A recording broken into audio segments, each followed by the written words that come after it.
Quick tip, N55 motor on a BMW. This also applies to N24 cylinder. If you're trying to get you to your Valvetronic actuator sensor motor, you only need to remove one injector to remove the well. You'll see that the outermost well is out. The second injector is out.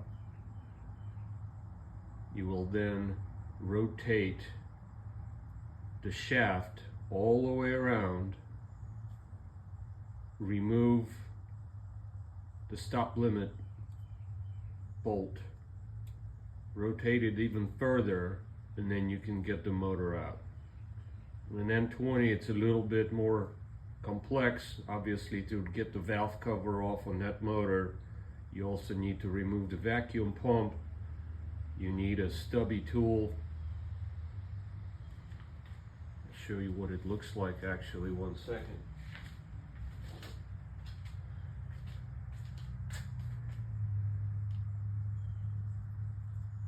I use this Klein tool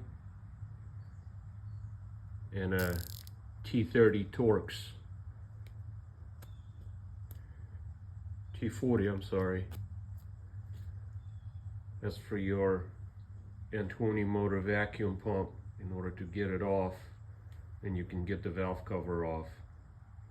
N55 just comes right off much easier. You don't have to remove your vanos, actuators, or anything like that. It's actually a much easier job. But either way, you don't need a special puller for your injectors where it removes both of them at the same time.